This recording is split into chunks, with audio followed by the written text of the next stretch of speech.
I saw you arrive just too late for the train. While I was swearing at the inspector, I heard you speak to the station master. Since then I have made inquiries. I understand that you have ordered a special train to Harwich." Mr. John P. Dunster said nothing. Only his keen, clear eyes seemed all the time to be questioning this gloomy-looking but apparently harmless young man. "I went to the station master's office," the latter continued, "and tried to persuade them to let me ride in the guard's van of your special, but he made a stupid fuss about it. So I thought I'd better come to you.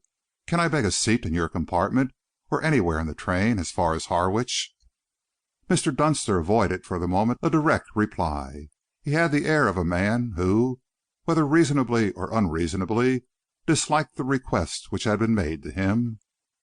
"You are particularly anxious to cross tonight?" he asked. "I am," the youth admitted emphatically. "I never ought to have risked missing the train.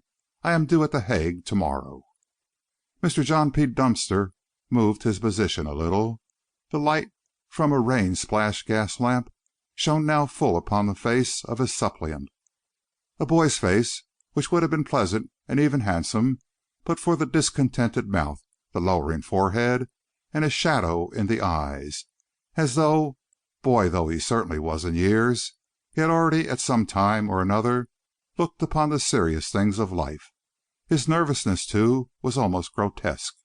He had the air of disliking immensely this asking of favour from a stranger.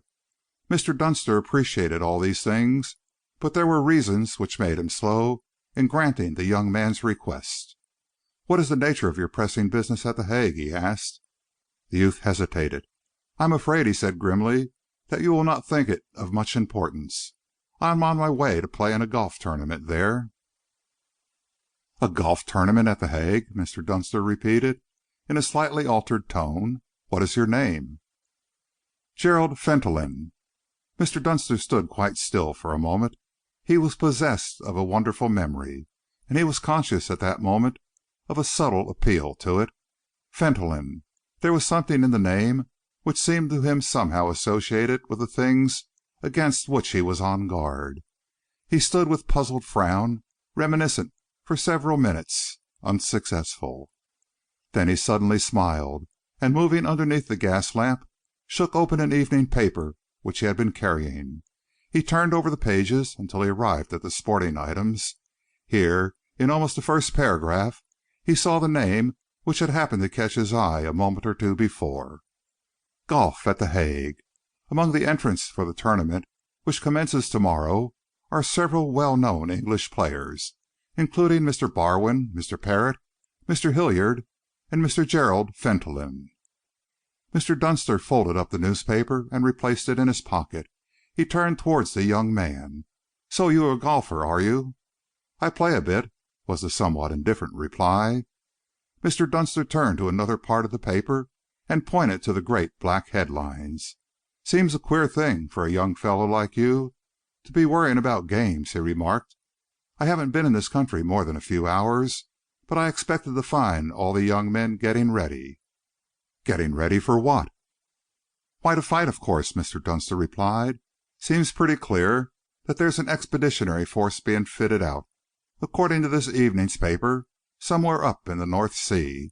The only Englishman I've spoken to on this side was willing to lay me odds that war would be declared within a week." The young man's lack of interest was curious. "I am not in the army," he said. "It really doesn't affect me." Mr. Dunster stared at him.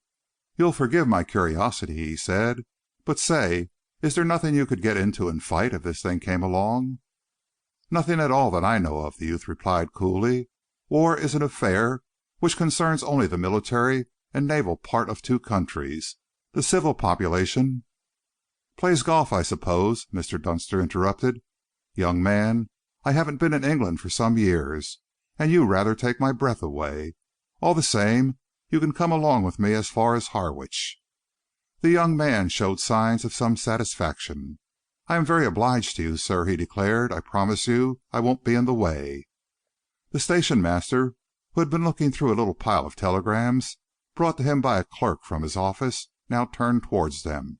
His expression was a little grave. "Your special will be backing down directly, sir," he announced. "But I am